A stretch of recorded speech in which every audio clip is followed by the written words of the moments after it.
A very good evening to all our participants who have joined us here today. I, Professor Bhushan Shinde, welcome you all on behalf of Vivekananda Education Society's College of Law for the webinar on impact of COVID-19 on digital space and increasing importance of cyber law. Our guest speaker today is an expert in the field of cyber law, Mr. Gokul Narayan, sir, who is the Chief Operations Officer of Asian School of Cyber Law. It is said that this is the new normal. This new normal also gets with it newer problems and challenges, which requires to be handled in a novel fashion. It is with this objective in mind that VES College of Law has organized the webinar with a topic relevant to this new norm, impact of COVID-19 on digital space and increasing importance of cyber law. Without much delay, let's begin with today's webinar. To start with, let me share a brief introduction about our institute, that is Vivekananda Education Society's College of Law. The concept of legal education in India goes back to the Vedic age, when law was understood much as a branch of dharma. The Vedas were the original sources of law, wherein sadachara, custom, nyaya, and yukti were the basis of legal procedure. The aim of legal education is to bring about reformation in the traditional legal system by developing skill sets concerning counseling clients, interviewing witnesses effectively, and negotiating with parties at the appropriate time. Moreover, the Supreme Court is of the view that legal education should be able to meet the ever-growing demands of society and should be thoroughly equipped enough to cater the complexities of different situations and circumstances. It is this with objective in mind that VES College of Law was established in the year 2009. VES College of Law is a prestigious member of the Vivekananda Education Society that has sheltered over 20,000 students under its tree of wisdom, and its door opens for many more from KG to PG. As an institute, VES has undertaken the Herculean task of producing not just professionals, but responsible citizens of tomorrow. Citizens that one day would shoulder the responsibility of our great nation and facilitate its progress as it marches on the path to become a global power. Therefore, of the said vision of increasing the intellectual wealth of our great nation, VES in the year 2009. Practical education is the need of the hour, and we at VES College of Law completely in consonance with this fact. In furtherance of the same, our college organizes a variety of events in the form of intra and intercollegiate. We have various competitions, seminars, workshops like this one. This is the virtual one, and guest lectures on various legal and social legal topics to provide the students a platform to develop, hone, and polish their practical skill sets. The college organizes a host of signature events, namely our marquee event, that is Sri Harshuji Advani Memorial National Moot Court Competition, which was started in the year way back in the year 2011-12.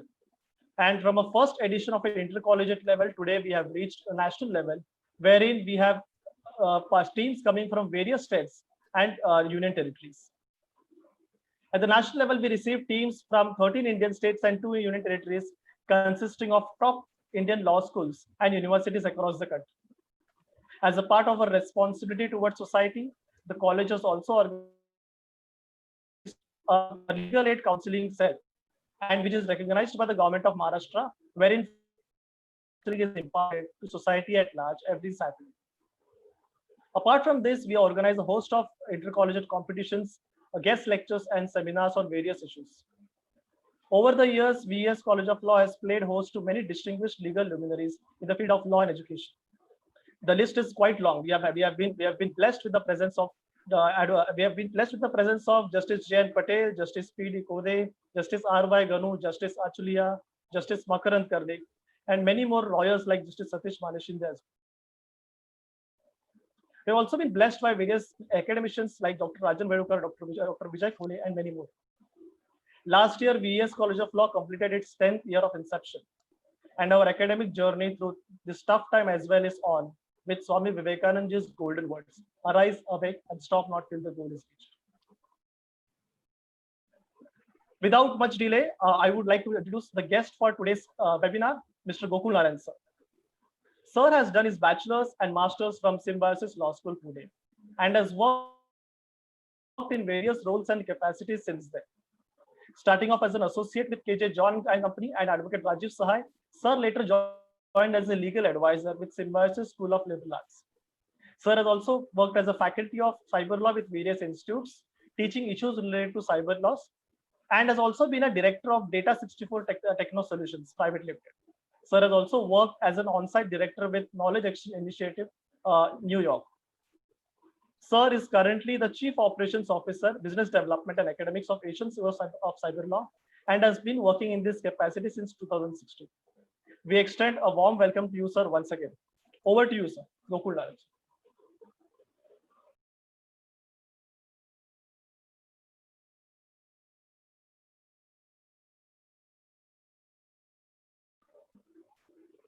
Gokul Narayan, sir.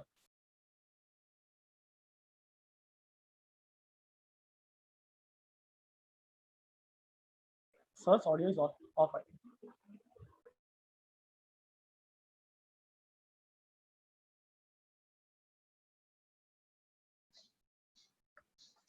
right. Is my volume audible now? Okay, thank you. So thank you so much, Bhushan sir, for the introduction and the opportunity to participate in this webinar and speak to your participants and students. Thank you so much for logging in. It's a Saturday evening. I know everybody has plans. And I'm being sarcastic when I say that because I don't think anybody has any plans nowadays. Everybody's sitting at home and trying to as productively use their time as possible. It's a strange time, like Sir very categorically said, it's unprecedented times. We've never experienced anything like this before. We've never seen situations like this before where families and individuals are brought together. It is unprecedented in every which way possible. And therefore, what we have been confronted with is a peculiar set of circumstances relating to the cyber world that have come in front of us. Now, what I will try and do in this webinar is initially address these points of vulnerability that have come up because of the existence of this new age virtual world that we are confronted with. At the end, I'll throw it open to the participants to ask questions, and Bhushan sir and I together will try and answer the questions to the best of our ability. So please, since this is a live YouTube live, I won't be able to interact with you whenever you have a question, but we will entertain all the questions at the end of the webinar. So let's begin. Now, what we need to understand about the digital world is something which is extremely simple.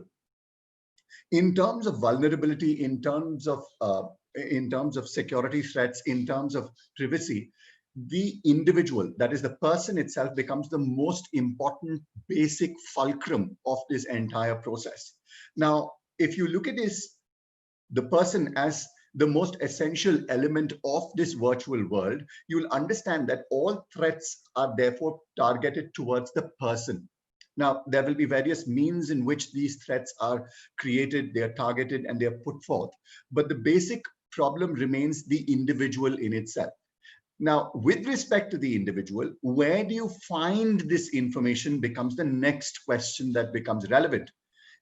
The individual information can be found out either through information that we ourselves put out to the world through social media platforms. Like, for example, I have an Instagram handle. I have an Instagram handle for my institution, that is Asian School of Cyber Laws. I put out information over there. I've got a Facebook account.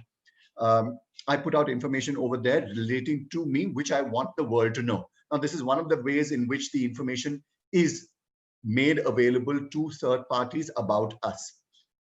You could have a Twitter handle. You could have, now that TikTok is banned, it's not available. You could have put up content on TikTok. But basically, one of the ways of finding out information about people is the information that they choose to put out. The second one is the information that is held or stored in the devices that you use on a day-to-day basis, which would include your desktop, your laptop, your mobile phone. Primarily, your mobile phone becomes one of the greatest sources of information for you. This is where the vulnerability begins. Because at the end of the day, anybody who is trying to compromise the virtual world is attacking the individual either through the information that is made publicly available by her or him, or by getting into or infiltrating into the devices that the individual owns through vulnerabilities that the devices have. Now, it is also important to understand that there is no perfect security system. It doesn't exist. Perfection in security does not exist. What does exist is a certain level of complexity to your security that can be brought about to ensure that you are not extremely vulnerable.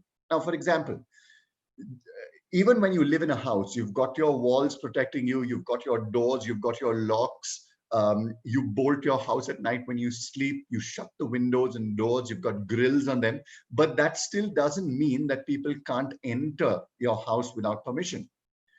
Similarly, even in the virtual world or the digital space, irrespective of what security features you implement on your devices, on your virtual space in terms of cloud space, the compromise of the information can take place.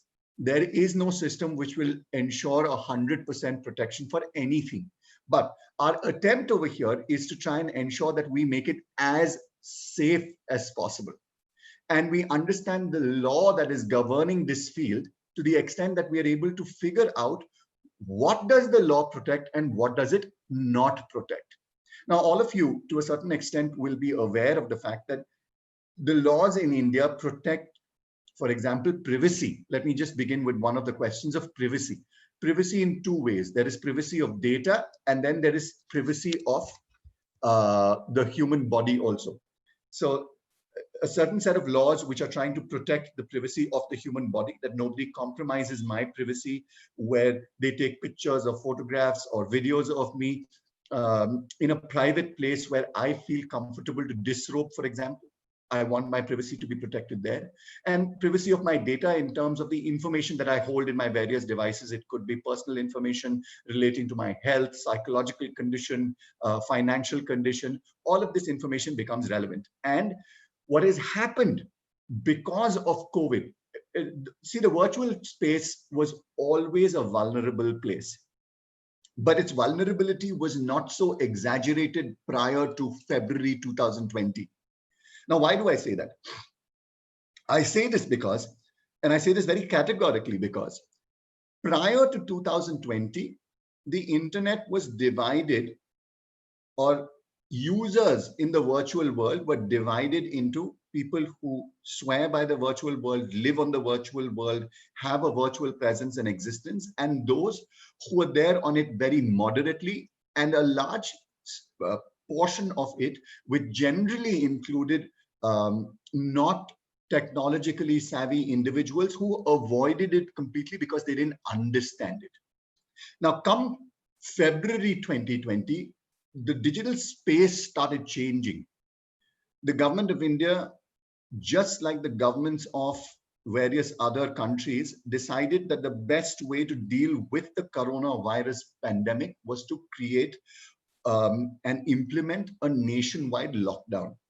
Now, we've realized over a period of time, and see, since in living past history, we don't have too much of information on how effectively lockdowns can control pandemics, because the only other information that we have is during World War I of the Spanish flu. And because the world was not so well connected because of the virtual world, we have lesser information available about how the Spanish flu actually broke through, how was it controlled, how did it finally die out. The amount of information available is lesser, but in today's digital world, information is one of our strongest points. We get information, we can acquire information, and therefore it becomes slightly detrimental also, because sometimes you've got too much of information available. Now, having said that, what happened in the digital space post February 2020 was that the number of people who started using the internet who were earlier not using it drastically increased. Because we were in a lockdown, and one of the first things that the government started opening up was the essential services industry. Now, they said that food is an essential requirement, medical things are an essential requirement, and they started opening up the economy slowly. One of the first things that, again, because of that happened was there was a complete influx of individuals who were using online websites, shopping carts, e-commerce sites for satisfying their daily needs, shopping needs, your grocery requirements, and things like this, which basically meant people who are not used to the internet now also were forced to come onto the internet and start using them. This basically creates a whole separate problem of people who are forced to use technology but don't understand the vulnerability that technology has. The number of scams that have increased just post March 2020, as opposed to the December of 2019 or January of 2020, is about 6 times. It's increased 6 times, which basically means it's not that the internet has suddenly become a vulnerable place. The internet is as vulnerable as it was earlier. The number of cyber threats that have increased have actually become simpler. They've become simpler because of the lack of understanding of a lot of users who are coming online. Now, let me begin with a few examples after having explained to you the fact that the virtual space is only as vulnerable as its users are. What all of these individuals who are trying to compromise the virtual space are trying to do is trying to make use of the lack of understanding of individuals and the vulnerability that inherently exists in devices. Now, what is this vulnerability that I'm talking about? The vulnerability that I'm talking about is every device is only as secure as the person who's using it is. So for any threat to effectively mount itself, there has to be some kind of cooperation by the individual holding or controlling the device. Now, in terms of these threats, what do these individuals eventually want? They either want our money, they might also want to harm our reputation, or they might want to threaten us. If you can broadly divide the virtual space into the kind of crimes that are taking place, you can look at these 3 large portions. Somebody who wants to threaten us, this kind of vulnerability will be there only for certain number of individuals. It's not something that we are commonly faced. Now, for example, nobody's ever tried to threaten me on the internet. I know of people who've been threatened on the internet, but it's not a common happening. Secondly, trying to spoil a person's reputation. Now, this is a little bit more common than threatening. Trying to spoil a person's reputation by saying things on social media platforms. Whenever you put up a post, if people start commenting on the post, you've got a point of view which is contrary to general opinion, and then people start commenting on it and saying things which are disrespectful, defamatory. This also happens, but this also happens much lesser. Both these things generally happen at a personal attack level, where people who know you or know of you or acquainted with you start talking about you. The most common threat is the threat relating to compromising your financial information. Now, this is not personal at all. The hackers or the people who are trying to get this information out of you are generally trying to find any victim. You may happen to be just one of the victims that fall for the trap that they set. Post March 2020, the nature of the traps that are being set have increased, but not become more complicated. They're the same kind of traps, but they've changed the nature of the traps considering COVID and the restriction of being closed and not being allowed to move around. You have to understand, internet bandwidths have become slower because of the number of people using it. Information relating to frauds are coming up, but people aren't reading that information as seriously as they should. And there is a complete lack of understanding of laws pertaining to this field. And therefore, the Information Technology Act in today's scenario becomes the most, and I'm saying the most important law that you have to understand to function in this changing digital virtual environment. Please understand this. We're never going back to January of 2020. The world's never going to look like January of 2020, even when things go back to a more normal way of existence where we are not constantly in a lockdown. I don't know what Mumbai is right now. Delhi, where I am currently, we are in a semi-lockdown kind of state. There are restrictions on movement, but those restrictions have also been slowly lifted by the government. The Delhi government and the UP government keep imposing these restrictions depending upon the number of cases that spike. On the days that there's a spike, the next day becomes a lockdown, and then they remove the lockdown 2 or 3 days later when the spike goes down, and then they impose it again. So strange times. So let's begin with one of the most common threats which have started happening because of the advent of this pandemic. Now, one of the direct correlations between being locked up at home and the use of the digital space is a very great and drastic spike in watching of pornography. Now, this is documented. This is information that has been looked at and studied. There's a drastic increase in people watching pornography. And because of that, there's a drastic increase in frauds relating to the viewing of pornography also. Now, you must be wondering, pornography के relation में fraud क्या होगा?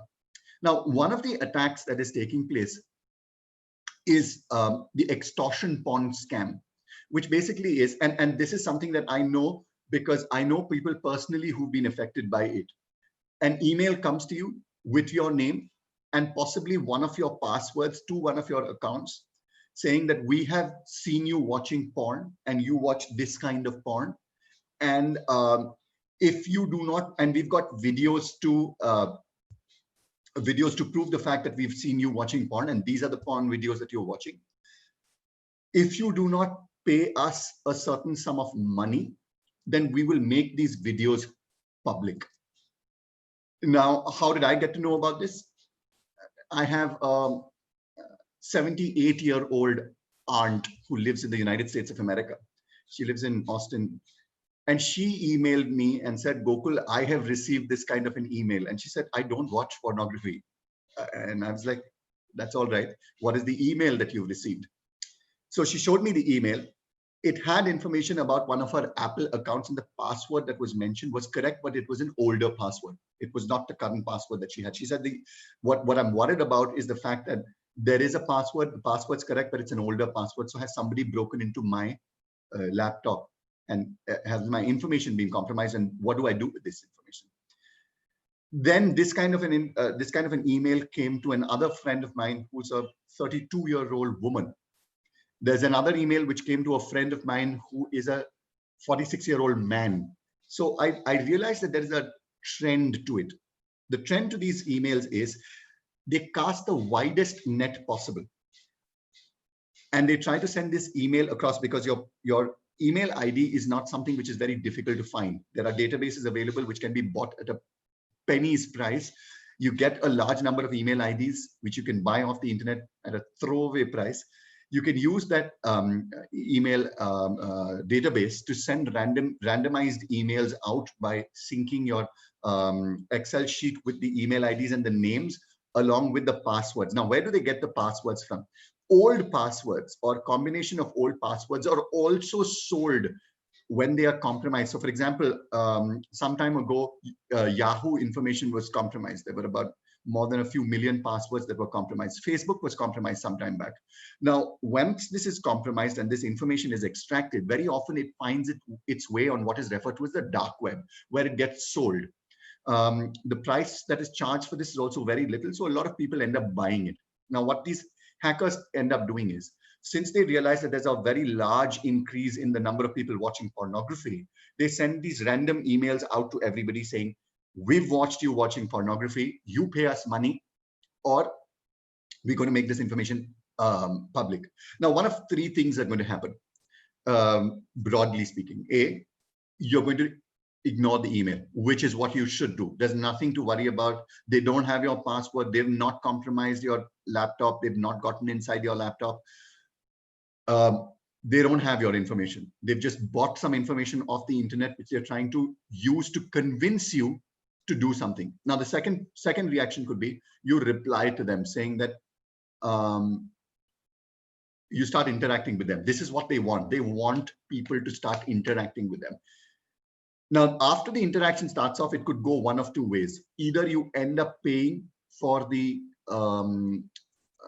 for the whatever extortion they're able to extort out of you, whatever money they're able to extort out of you, or in the contrary, you end up having a dialogue with them where you say, you send me the video. I want to see the video where you've seen me watching porn. They will send you a link, which will say, this is the video link. You click on the link and you'll be able to see the video. This is where the scam actually starts. If you end up paying the money, then it's okay. But if you end up asking them for a video and you click on the link, what it then starts off is a download into your computer, which then compromises your computer. It could be a worm, it could be a Trojan, it could be a virus, it could be a keylogger, it could be any kind of content which gets then downloaded into your system and then starts compromising the data available on your system, which could be financial information, it could be personal information, and then actually speaking, they could get into your laptop and record your video, or you could get into your phone and record your video. Now, because of the fact that virtually everybody nowadays uses their mobile phone, and this is also a recent trend. We didn't have mobile phones prior to 2000. We didn't have cameras in mobile phones prior to 2003. We certainly didn't have the habit of taking the mobile phone and going into the washroom or the loo and spending hours of time inside the loo with our mobile phones, which basically puts us in a slightly vulnerable position, both physically in terms of ailments that can be contracted because of being in a washroom for a large period of time. Along with that, the vulnerability of also being in a compromised state of undress, which with the camera pointed directly at your face or your body parts, as the case may be, because all of these mobile phones have two facing cameras. So you've got a camera which is facing down, there's a camera that is facing up. You basically are in a vulnerable position if your device itself has been compromised. And this is where the device compromise begins, because when you click on that link, there are downloads which will start off into your system, which will then compromise the integrity of your system. What do you do about this? Ignore that email. We will go into the data security and the security of your device part shortly, but I just wanted to say this about the email in itself. Just ignore the email. Now, in terms of payment of the extorted money, what has recently happened is the Reserve Bank of India, and this is also very important with respect to how cybercrime is evolving. Recently, the Reserve Bank of India lifted its ban, which was imposed in 2018 on cryptocurrencies. 2018, the Reserve Bank of India had said that because of the kind of misuse that cryptocurrencies are being put to, the Reserve Bank of India said that the only currency which would be transacted in India would be the Indian currency or currencies that it recognizes. Okay. Cryptocurrency, it did not recognize, and it says it's illegal. No banking services will be provided with respect to cryptocurrency. So you couldn't go up to an HDFC bank and then say that I want to open up a crypto account. It wasn't allowed.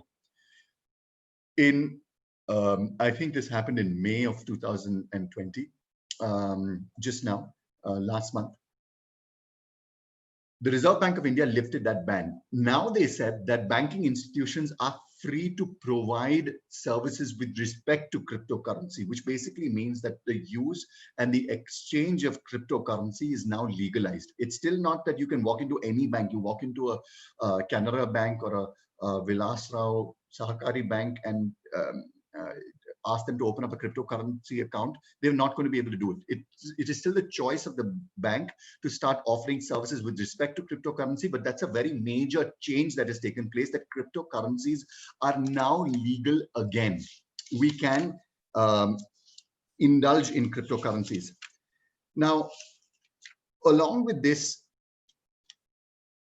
because of the fact that cryptocurrencies have now become legal and financial transactions are now very, very common online. You yourself will try and understand this by viewing your spending habits just over the past 3 months, the amount of money that you would have spent, or your parents would have spent, or your family members would have spent, or your friends and relatives would have spent online would have drastically increased. Cash has suddenly gone down. The use of virtual wallets, UPIs, all of this has drastically increased. Because of this, a whole lot of scams have started off.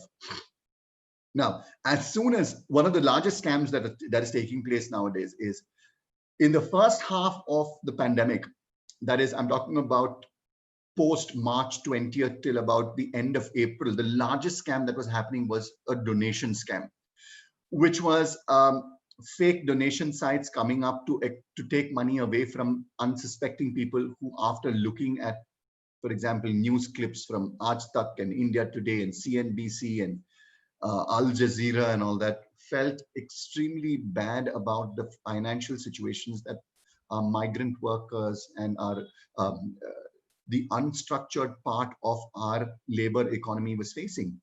And it was horrible to see people walking without food, without water, and people started contributing money. Who had money, who were financially secure, started contributing money. The problem was they were not looking at what they were contributing to. Now, the Prime Minister's Relief Fund was the most vulnerable in this regard. Not the Prime Minister's Relief Fund in itself, but the lack of ability of individuals to discern between the original Prime Minister's Relief Fund and anything that just called itself the Prime Minister's Relief Fund. अगर आप online जाके Prime Minister's Relief Fund डालते तो about you would have come up with about 30 different Prime Minister's Relief Fund. There were versions of it: Prime Minister's Relief Fund Delhi, Prime Minister's Relief Fund Kerala, Prime Minister's Relief Fund West Bengal, Prime Minister's Relief Fund Bihar, Chhattisgarh. All of these different kind of Prime Minister's Relief Fund, and depending upon who and what you were and what you affiliated with, Prime Minister's Relief Fund for widows, Prime Minister's Relief Fund for army officers. There's a whole lot of Prime Minister's Relief Fund. There is, theoretically speaking, only one Prime Minister's Relief Fund to which the contribution is taken and then distributed depending upon what the money has been collected for. But these fake links started collecting money and transferring it to unscrupulous people who had nothing to do with anything charitable, who had nothing to do with anything to provide rescue services for people who were stranded, nothing at all. They were just extracting money. Now, this is a problem that the individual faces, because if I am not sure whose account I'm transferring the money to, it becomes solely and wholly my responsibility. And then there's nothing that you can turn around and say, ki isne kiya ya usne kiya. Yeah. Basically हो क्या रहा है यहाँ पे, आप एक bank account के अंदर पैसे ट्रांसफर कर रहे हैं बिना ये पता किए कि वो बैंक अकाउंट किसका है. And after the bank account, the money is transferred into the bank account, there's nothing that the bank or anybody else can do about returning that money back to you. A lot of other scams also started happening. After services started resuming, there are two scams, and it's very, very funny how these two scams have gone very in similar patterns over the last 1.5 to 2 months. One is a liquor scam, where there is free home delivery of liquor. Obviously, some people may have stocked up alcohol in their houses prior to the pandemic starting off, but after the pandemic was through a few days and the liquor shops finally opened up, there was a liquor scam that started off, where people started saying that if you want liquor delivered to your house, contact us and we will get information and we will get the liquor down to your house. So what they used to do was put up their ads on Instagram, put up their ads on Google, put up their ads in flyers, give their information to security guards in apartments, and say that we are providing this service. All the people need to do is they need to contact us on this mobile phone number. After they contacted on the mobile phone number, they said that since we're going to be procuring this liquor from the liquor store and takes a lot of time to stand in line and get the liquor, we want the money in advance. You send the money across, you keep waiting for the liquor, no person's delivering anything to you, the liquor's never arrived, the money is gone. And because it's a pandemic, people started requesting a lot of liquor. I mean, there are people who've been duped of 20,000, 30,000 rupees because they asked for expensive liquor to be home delivered because they didn't want to step out and their expensive liquor at home was drying out. The liquor scam happened. Then another scam that happened, which is a slightly less voluminous scam, but the PPE, the personal protection kit scam. Now, this scam happened because they said one of the most effective ways of protecting yourself from the coronavirus is having a personal protection kit. Wear gloves, wear the shield, have that kind of suit on, and all of this will be home delivered to you. This is the best way of protecting yourself from the coronavirus. If you need to step out, wear this. And there's a whole lot of people who then ordered this content online. Some people did not go on to Amazon and order it. They didn't go on to Flipkart and order it, but they went on to local advertisements that they saw, clicked on it, transferred the money across to them. Again, never got the PPE kits. The volume of this fraud is, in terms of number of people who fell for this fraud, is a lot larger, but the ticket price of the fraud itself is much smaller. The PPE kit costs about 300 to 500 rupees, and this is the kind of money that they were extorting. It also was with respect to moratorium frauds. Now, one of the things that the Reserve Bank of India did initially was, because there was no income coming in the initial phases of the lockdown and people weren't allowed to move out, what they said was that the banks are not going to collect loan installments.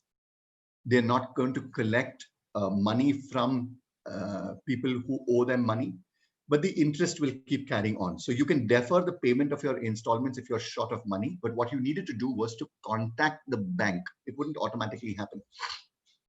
Now what people started doing was, people started calling you saying that I'm available from so-and-so bank, I'm from so-and-so customer service department.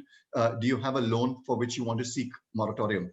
Or they started putting up, creating websites on which get your moratorium needs met immediately, avoid long banking procedures and things like that. So these are websites that came up, people clicked on them, or they interacted with people on the phone. They said that, yes, we want the moratorium shifted. We want to exercise the moratorium right that the Reserve Bank of India has provided. How do we go about doing this? Then they started giving their personal information out. They said that you will have to, however, and this fraud also had various ways in which it was executed. It had instances where people were giving out personal information or their financial information, basically the same kind of fraud executed with a different mask on. Now, if you realize, all of these frauds are just basically trying to take your money from you. They're just wearing different masks, and in different ways they're trying to steal their money depending upon what you will react to. And it's an individual choice. आपको donation करना है, या आपको PPE kit चाहिए, आपको alcohol खरीदना है, आपको groceries खरीदने हैं, आपको groceries relation may be similar kind of frauds that took place. You go onto the wrong website, you click on the wrong data, information gets downloaded into your computer, or you pay up the money and it never comes to you, as the case may be. Now, this recently, over the past 2-3 weeks, has taken a different kind of a fraud system, wherein there are people who are calling up saying that they are from the armed forces. The armed forces frauds is what I've seen happening. They say that they're from the armed forces, and they're contacting small business owners saying that they want the services that the small business owners are providing. So, for example, one of my students who also manufactures on the side candles got called by this person supposedly from the Indian Army. Obviously, this person was not from the Indian Army.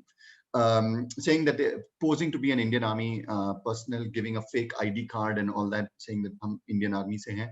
And as a part of the Indian Army services, what we are doing is we are helping out certain institutions by giving them products to sell. So we want to buy candles from you, and we want to give it to this NGO who will then be selling these candles and making money. And they said that, can you give it to us at a discount, making it sound as if this entire system is legit, where the Indian Army is just helping out certain NGOs, and the payment will be made. The payment will be made from the relief fund of the Indian Army and things like this. Now, for those of you who may not know, just one second. running short of battery. Just 1 second, please.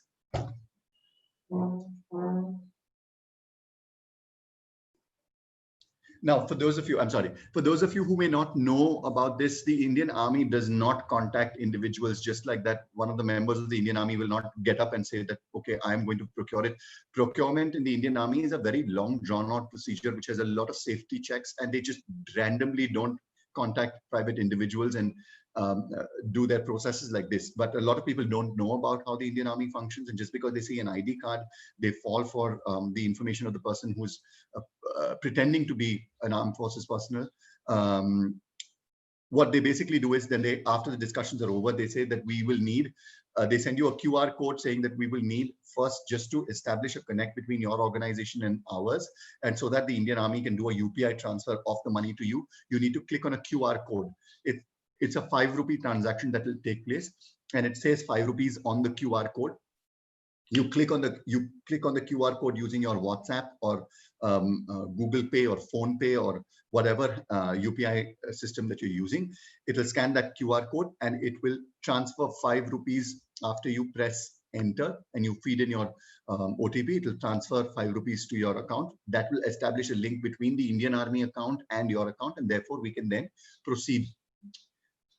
This basically starts off, unfortunately, something which is extremely different. It says 5 rupees. It will not show you the transaction amount after it is clicked, but it will try taking out, at least in the instances that I've seen, at least 10,000 rupees in one go.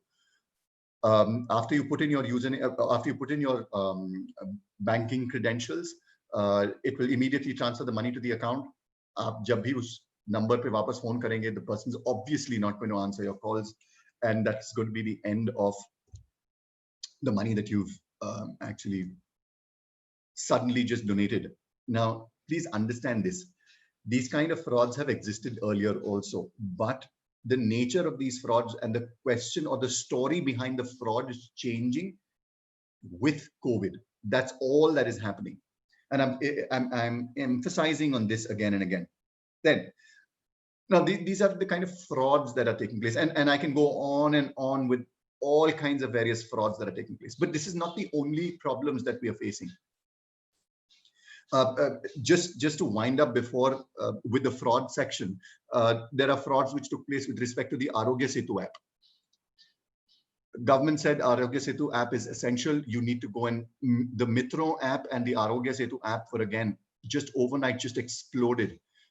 What did people do? What did hackers do? They said there are a lot of people who don't know the internet very well. Arogya Setu app has been made essential. Now, irrespective of how old you are. So, for example, my father currently is going through treatment for cancer, and therefore we need to take him to the hospital. He has a smartphone. It's mandatory for him to have that Arogya Setu app on his smartphone. Now, imagine if I was not available to download it for him. He's 78 years old. He doesn't understand the internet that well. His ability to distinguish between an original app and a fake app is very, very limited. Now, what is he going to do? He would have asked somebody, how do I download the app? They would have said, go to the Play Store, type in Arogya Setu, and you will see the app, click on download and download it. Now, the Play Store itself had about 6 versions of the Arogya Setu app, 5 of which were illegal. Available in the Play Store doesn't make the app real. Other people who did not know that they needed to download the app from the Play Store typed in Arogya Setu app download on Google. Google showed them all the links that were available. Please understand, Google is a search engine. It will just give you information about the search that you've made. And wherever it finds the words Arogya Setu app download, it is going to show you that link. Now, it depends upon you which link you click on. You clicked on the link, Arogya Setu app gets downloaded onto your laptop, onto your mobile phone, and that's it. Fake apps, all of these fake UPI apps, Phone Pay, Google Pay, all of these have fake versions of it available if you don't know which the real one is. Now, imagine a Google Pay app which you're downloading, which has only about 30,000 downloads. Is it possible? It should strike a bell immediately in your mind, saying that this cannot be. Google Pay is one of the most popular payment gateways or systems that are being used in India today. It's not possible that it has only 30,000 downloads.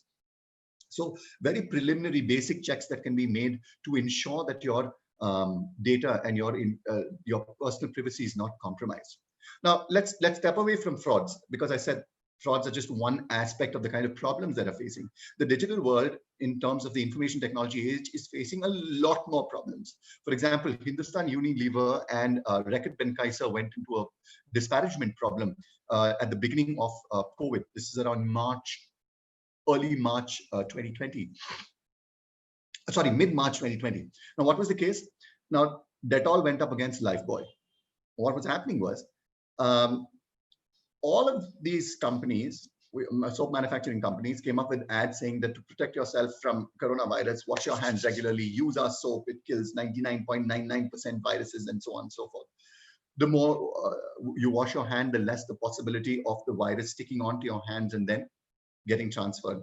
Now, the WHO in itself is very confused as to how effectively the virus transfers itself, but we know very much for sure that it is through touch, through fingers, that the access is gone to the orifices of the face through which it enters the body. So either you touch your face, you touch your nose, you scrub your eyes, it can go in through these, because it has to enter the system somehow.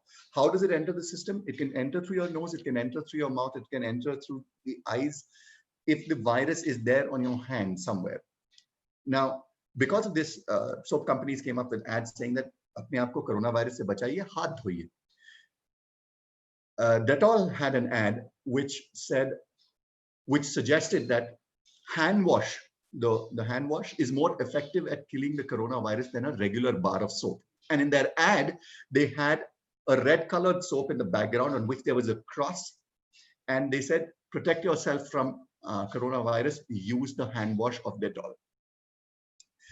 Obviously, red bar of soap in India means Lifebuoy. It's the most popular soap in India.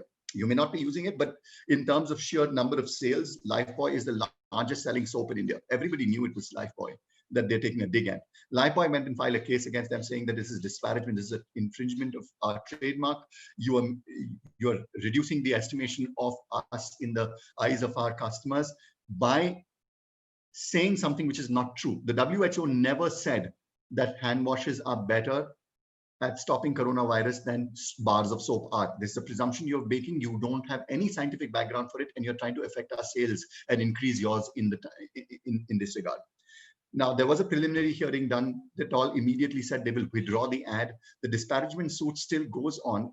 It's not been decided as yet. There's a hearing which is going to happen sometime in July. You can keep following the case. It's a very interesting case that has happened. Now, this is with respect to trademark wars. Then something extremely exciting that happened in terms of digital privacy or data privacy was, there was a case that took place in the High Court, where the Delhi High Court passed judgment stating the fact that in a conflict between data privacy, or in the conflict between providing data or evidence which is relevant for a particular case and the right to privacy, the means of justice have to be served. Now, let me try and explain what this complicated statement actually means. The case took place in terms of a divorce petition that was filed, and in which the husband who had filed for divorce on the grounds of cruelty against the wife produced in a family court a recording of the wife speaking to her friend over a phone. And he recorded this, in which he was saying, she was expressing her anger and grief and saying the fact that talking about her in-laws and her husband, and saying stuff which was demeaning, derogatory, defamatory, if it may be so called. Some of it was untrue, false. The husband took this video recording, took this audio recording and produced it as evidence to substantiate his case for grounds of cruelty in the family court. The family court accepted this. They said that, yes, this is relevant to our case, and we will take this as information that is relevant. There was an appeal which was filed on this specific ground, an objection that was taken. The objection was overruled by the family court. It went to the High Court, and the High Court was asked to choose between these two. Now, please understand the right to privacy is a fundamental right. The wife is saying that I have a right to privacy that cannot be compromised because it's a fundamental right. Now, the court, on the other hand, turned around and said, yes, it is a fundamental right, but the rights of justice are also something which are extremely important, which basically means what the court has ended up doing is, at least in terms of matrimonial disputes, it's gone on to say that evidence, even if illegally acquired, but is relevant to the case at hand, can be produced as evidence in a court of law. This, however, does not stop the wife from proceeding against the husband for invasion of the right to privacy and proceed separately against that. The fact that it has been illegally procured does not exclude that evidence from being produced in a court of law. That's the basic argument that was being made.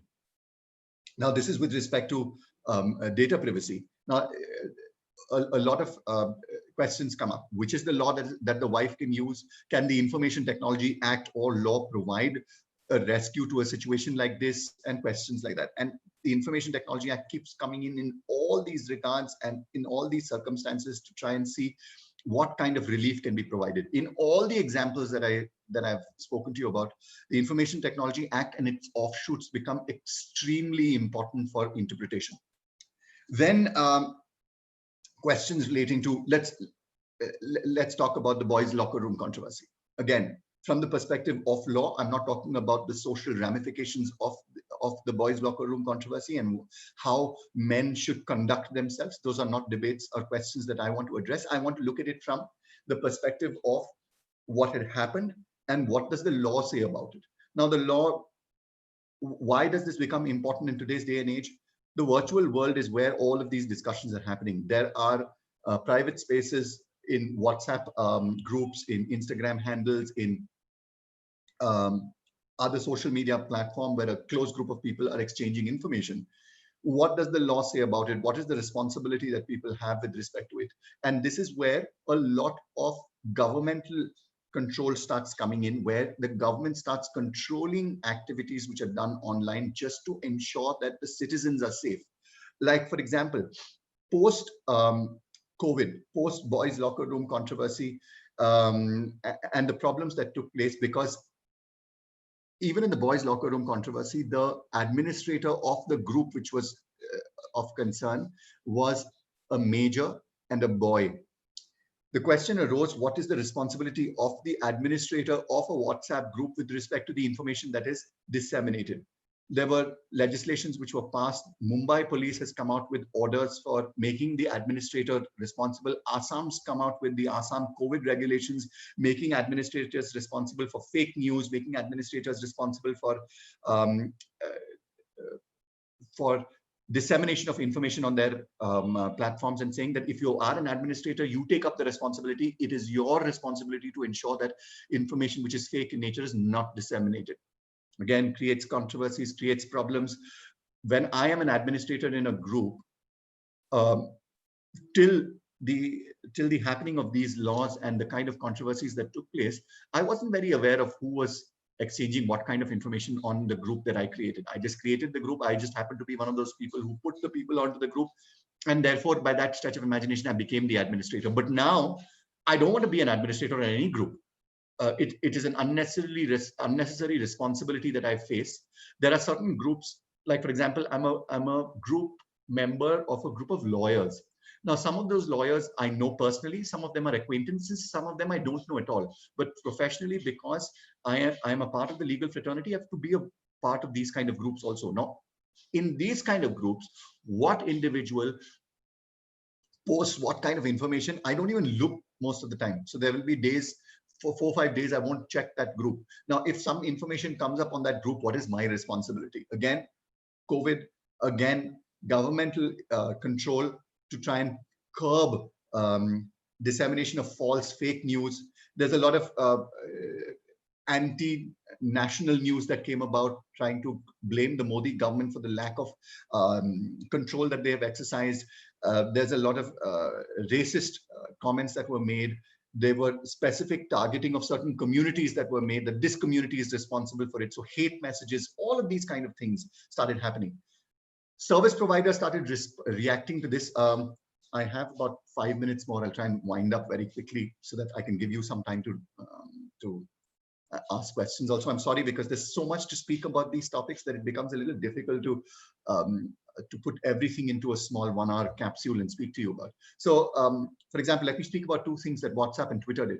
WhatsApp basically said that forwards which become extremely popular can then not be sent to more than one person at a time. So WhatsApp, as it is, has a restriction of sending forwards to 5 people. So you can send it to 5 people or 5 groups or 5 entities at one time. But after a forward reaches a certain number in terms of dissemination, then it says that you can only forward it one person at a time, which basically has reduced the number of forwards in the forwarding drastically. बहुत कम हो गया है. Suddenly जो corona के time पे increase हुआ था वो बहुत कम हो गया है because of this restriction that was implemented. Twitter, on the other hand, looked at it from a different angle. It started taking up certain responsibility for the kind of information that was put up on their handle, tweets that were put up. Like, for example, recently, and it was so hilarious, it was funny beyond belief and rather sad also at the same time. Donald Trump, strange person. In any case, Donald Trump went about making some comments on how bleach could be effective in controlling consumption of bleach, could be one of the possible ways of controlling the coronavirus. And I was just astounded. He made a few other comments with respect to coronavirus, which were extremely controversial. And then he also made comments with respect to the elections that are coming up. He's saying, so one of the things that the US constituency allows is vote by mail. So you can post your mail, you can post your vote with respect to the election and say that this is what my candidature is. I mean, this is what my selection from the candidature is, and this is what I want. This is who I want to vote for. So Donald Trump says, don't do it. Come to the polling station and vote over there, because there is a lot of mail fraud that happens. Twitter on that tweet said, fact check. Basically saying that what the President of the United States of America is saying may or may not be correct, true, accurate, could or could not be relied on. And therefore, Twitter started doing things like fact check. Anything that Twitter decided that it was not sure of the validity of the information, they started putting fact check tabs next to the post that used to come up. It was hilarious that one of the first times I noticed it was when the President of the United States of America, which is supposed to be one of the most heralded posts that are held of the most powerful man in the world, and an organization like Twitter, a service provider like Twitter says, "Bhai, हमें भरोसा नहीं है ये जो बोल रहे हैं वो सही है कि नहीं, आप खुद ही check कर लीजिए." So issues relating to that is issues relating to force majeure. The inability to perform contractual obligations also have come up. Now, this is with respect to everything starting from rental agreements to completion of construction contracts. Again, force majeure comes in, contractual obligations come in, interpretation of contractual statutes come in, and things like this are happening. The Indian Evidence Act has gone through a little bit of change during this period, which has led to a lot of change in the law. Recently, a 3-judge bench passed a decision on the Indian Evidence Act, which has drastically changed the production of evidence and the ability to produce evidence in a court of law. It has that directly has nothing to do with the COVID pandemic, but it's come at a stage where the digital world is grappling with the kind of problems that we are facing, and then this clarification from the 3-judge bench led by Justice Narayan has provided a lot of clarity and created at the same time a lot of confusion with respect to what the future of electronic evidence, because everything is electronic nowadays. Now, for example, I'm taking this webinar. This goes up on YouTube. It becomes information which is available in terms of copyright, in terms of trademark, because the VES logo is going to be there. There are a lot of ramifications which come up with respect to this. Can this be produced as evidence in a court of law? And if so, how? A lot of questions that come up which cannot be escaped anymore. Our lives are now digital. The sooner you embrace that, and therefore our threats are also digital. The sooner you embrace the reality of what we are confronted with in the next 5, 10, 15 years, the more effective you will be in providing solutions to the potential problems that your clients are going to have. So thank you so much for this opportunity, Bhushan sir. I'm going to wind up because I've run out of time. My beeper has already buzzed. I'm sorry I took more time than I should have, but we can throw the floor open for questions, if any. But let me just thank you all for the opportunity to speak to you. It's a little different and strange for me also, because I can only see my own face while delivering a lecture, which is disconcerting to say the least. And it's not something that I'm used to. I'm used to standing in front of an audience and speaking where I can see facial reactions. I don't even know if there's anybody online.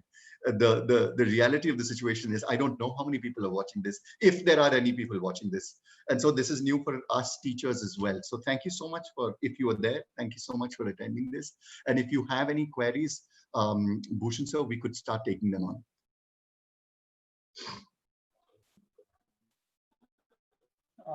Thank you so much, sir. I think that was quite an enlightening session. Frankly, let me tell you in terms of statistics, since you are worried whether there is anybody on the other side, we had more than 200 persons joining and quite a few people liking the session already. And yes, as you said, this is the new normal, like, we seeing ourselves in the camera, not the way we are used to. So thank you, sir, for taking us the entire journey in the past 4 months, especially how the COVID-19 has, is making us more and more responsible with regards to the use of technology. Also, how sir also took us through the threats that are posed, the financial frauds that are taking place, especially with also issues regarding to privacy and extortion, as which the youth should be careful about. Sir also mentioned about frauds relating to PM Cares and the Arogya Setu app, and some basic precautions that we could take while downloading apps. And finally, of course, the much talked issues about voice locker room and the responsibility of a WhatsApp admin. So that was quite an enriching session. Even after reading so much about cyber law, I think there is every time there is something new that Gokul Narayan sir offers to us. Thank you, sir.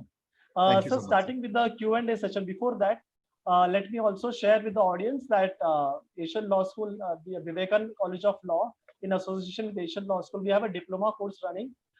We have had a fantastic journey of 2 years, and this is the 3rd year that we'll be starting our admission soon. You must be having the details, contact details on the messages that you have received for registration. You can contact the same person, that's me, and we'll be beginning the admissions from August 1st. So that's one important announcement that I wanted to make. So let's start with the Q&A session. There's this question. I don't know. I've just tried to filter a few of the questions. Somebody has asked about the issue of phishing and how we can protect ourselves from online fraud, which I think you have extensively spoken about. But I would just leave it to you if you would want to add anything. So a few of the basic things that you could do is, first of all, like I said, the compromise of the device is something that we can control. So if we can control what we click on, what kind of information, for any kind of fraudster to install a recording device into our system, or for us to give away the information to another person, we need to click on content. Now, one of the most basic precautions that can be taken is stop clicking on links that you are not sure of. So if you want to find information about, so for example, if you want to use your HDFC online banking system or your payment gateway, don't click on a link that's coming which says that click here to go on to HDFC. Go on to HDFC, log in through the normal process, and then execute the app or whatever you want to. If you directly click on the link, you have no means of understanding whether that link is directing you to the original app, or is there a fake app or a fake site which has been implemented on top. Now, there are other security features that you should implement. You should have a good antivirus, which has the ability to look at links and filter links out which are not correct. You should look at the security features in the website itself. So there's something known as an SSL, or a secured socket layer, which is an encryption-based system which is generally available only in authentic websites. You should look at the link, you should look at the URL of the website and see if they've got a digital certificate which authenticates the website to you. So these are basic things that you should be aware of. Along with this, what I suggest to everybody is, as a part of an intrusion detection system, have a firewall in place. Because what a firewall does is, in case, even if you make the mistake of clicking on a link which you shouldn't be clicking on, and your antivirus is unable to detect something that is happening, the firewall still restricts the inflow and outflow of information from your computer. What does a firewall do? It's like a chowkidar standing at your gate, which checks everything that goes in and goes out. So even if your system gets compromised, the amount of information that will escape your computer will then further be reduced. So just don't use an antivirus, use a good firewall along with an antivirus to completely protect yourself, which basically means it's an intrusion detection and prevention system. It's an antivirus is just one part of that intrusion detection and prevention system. But please understand, antiviruses are only as effective as the antivirus databases. Like antivirus is exactly like what the health industry is right now. We can't cure coronavirus. There are millions of people who are dying, but we don't have a cure to it. By the time we have a cure to it, a lot of people would have died. Antivirus is exactly like that. When a new virus comes out, the antivirus companies also need to find a cure to that virus. What is the vulnerability that is exploiting? And therefore, what kind of cure needs to be given to the vulnerability? That does not mean that you shouldn't have an antivirus. इसका मतलब ये नहीं कि क्योंकि corona virus है हम बाकी vaccines नहीं लेते हैं. हम लेते हैं because we need to protect ourselves from those threats at least. Update your systems regularly. Do not postpone updates. जैसे ही update आता है, don't say एक हफ्ते बाद करेंगे, एक महीने बाद करेंगे. The update's released for a reason. It's a vulnerability possibly that has been recognized by your system, and it says that we've provided a solution to it, which may or may not be exploited by people depending upon who you are. So update your systems regularly. Please do not use pirated versions of operating systems, because that's like a backdoor entry into your computer. कोई free में आपको operating system क्यों देगा? अगर दे रहा है तो उसमें first of all update नहीं होगा तो वो vulnerable होगा, और जो दे रहा है उसने 100% उसके अंदर कोई ना कोई backdoor entry बना के रखी होगी ताकि वो आपके कंप्यूटर के अंदर बिना आपकी अनुमति के घुस जाए. So use authentic software, update the software in your computers regularly, use an antivirus, use an intrusion detection system and an intrusion prevention system. But least of all, please make sure that you have a firewall. The Windows Defender firewall is a very, very basic firewall, which is not good enough to protect your computer. You need a more advanced firewall. Okay. I hope that answers the question, sir. Yeah, rather that answers more than one question, because we had 2 to 3 more questions related to antiviruses. I think even that has been answered here. So there is one more question that has been asked on a repetitively basis, that somebody has asked that if a phone is switched off, even then since we have granted permission to use camera to various apps, so even then can the camera be used to track your movements or track your pictures? And if I may add to this, there's also a similar question by our faculty member, that can even the location be tracked if the phone is switched off? And if I can add one more, sorry, I'm sorry, sir, I've got one more. There's one more question. Can incognito tabs, can they track your information? So I thought since they are similar, I'd ask it together. Okay. The incognito question is a slightly different question. I'm going to address that last. But with respect to the mobile phone camera, the camera requires to be on to be able to record any information. A switched off camera cannot record information. And therefore, the first question is, can your camera record information if it's switched off? Your mobile phone record information through the camera if it's switched off? No, it cannot. Or switched off, it doesn't have any power. The ability to record information using the camera, it's not a manual camera, it's a digital camera. The digital camera requires power to be able to function. If it's switched off, it cannot do anything. Secondly, the second question was with respect to tracking of the mobile phone. Now, the tracking of the mobile phone is a different concept altogether. The tracking of the mobile phone, basically, even when a mobile phone is switched off, it has a receiver in it, which will constantly keep tracking itself to the nearest signal tower that it has. It will not, however, so what it does is, for example, Google always knows where you are. Google knows everything about you. Let's start off with that. Google knows you better than your spouse does, better than your partner does, better than your parents do. Google knows everything possibly about you. Please. So Google knows everything about you. Now, even if your mobile, so Google first of all knows where you went, how long you went for, because it keeps tracking through the signal towers where the physical location of the individual is. Now, even if you switch off your mobile phone, what Google does, it keeps data in the mobile phone itself. The location services are still working, but they do not transmit the information. When you actually switch the mobile phone back on, then it in bulk sends all that information back to Google. saying कि इतने time तक ये व्यक्ति इस जगह पे रुका हुआ था. So that's how location services function. And yes, therefore, even if the mobile phone switched off, the signal towers will still be able to communicate with it. It is not live and active, but that information of the signal towers then gets passed on when the mobile phone gets switched on. So in an off state, it cannot communicate, but it can still gather information. Does that make sense? Yeah. It cannot communicate, but it can gather the information. And after the device is switched on, then depending upon the software that tries to gather this information, they can get for how long, where, who was. So it might be very difficult for the police to get to know or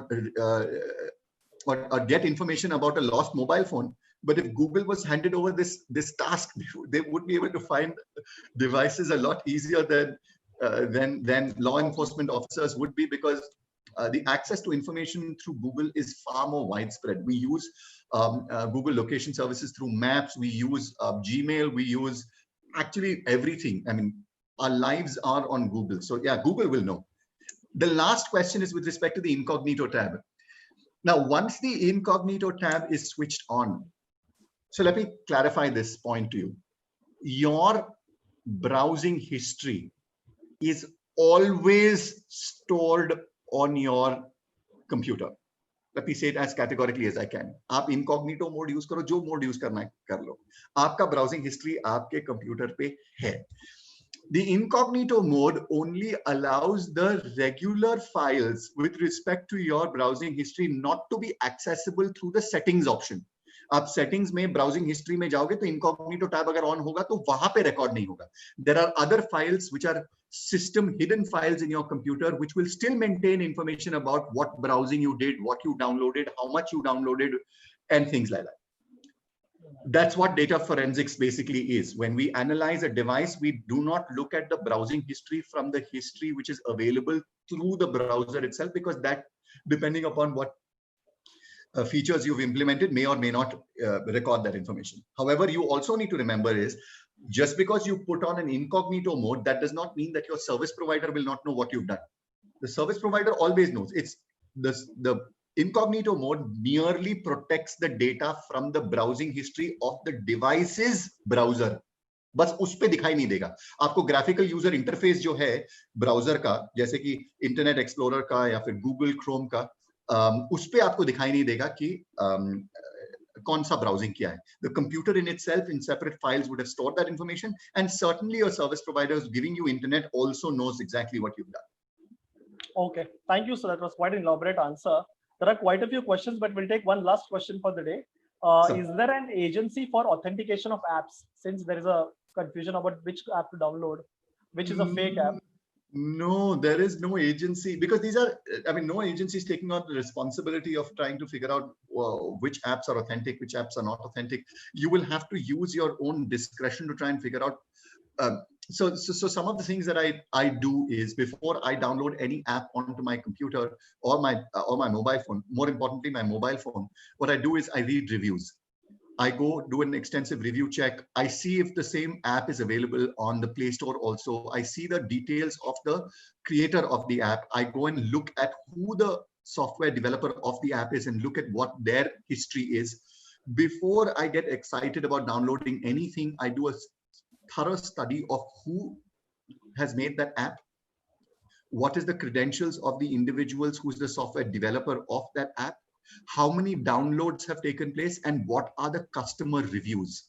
If you do these 4 checks, it is very unlikely that you will end up downloading an app which is a fake app. Very unlikely. आप ये 4 चीजें करिए and you should be safe from fake apps, according to me. Thank you, sir. Like I said, there are quite a few more questions, but we'll keep them for some other day. Sure. Before proposing the vote of thanks, I would like to convey that there is a feedback link available in the description box of the event. Please fill the same. Our volunteers will also share the feedback link at the end of the comment section, and that will be done at the end of the event. I request the participants as well to join our social media channels to get more updates about our upcoming webinars and events. So I would like to propose a vote of thanks, sir. It is a great honor to propose the vote of thanks and to convey my gratitude towards all those who made this event a success. First of all, a hearty vote of thanks to our speaker, Gokul, Narayan, sir. Like I said, there's always something new, sir, whenever we interact with you. So thank you for gracing today's Thank you, sir. webinar, and thank you for this interesting and Thank you. thought-provoking address. I would also like to express our profound gratitude towards Bulani sir, and as well as Advocate Dr. Lakshman Kanal sir, who is the management trustee of our college. My sincere thanks to Dr. Dulce Deshmukh madam for her support as a principal of VES College of Law, and special thanks to Mrs. Vinita Singh for graciously providing us the technical aid. I would also like to thanks and express my gratitude to the participants who have turned in such a good number. Like I told you, sir, the numbers tell us that we have more than 200 participants. So yes, there were people who were watching you. And last but not the least, as in every event of VES College of Law, be it in person or virtual, sir, we have a very strong team working around the clock for making every event a success. And so thank you, team webinar, for making this event a success. We will be having more and more, sir. Thank you, sir. I also wanted to thank Bhushan sir, Durgesh, Harsh, and I'm sorry, I don't know the name of the lady who's handling the virtual part. Apeksha, thank you so much for this. It was very seamless and it was extremely easy. I had to do nothing. Generally, in webinars that I take, I have to do everything, as in organize the audience, organize the lecture, make sure that everybody's logged in. It was just nice to just come on board, take the lecture, and not be worried about any of these ancillary questions. But thank you so much, sir. Thank you so much for this opportunity, and thank you guys for organizing this. Thank you, sir. So before signing off, I would like to once again convey that VES College of Law, in association with Asian School of Cyber Law, we have a diploma in cyber law course starting from, the admissions will start from 1st August. The details will be conveyed to you, as you're also part of the Telegram group. The details will be conveyed to you. Thank you once again. Have a great week. Bye-bye.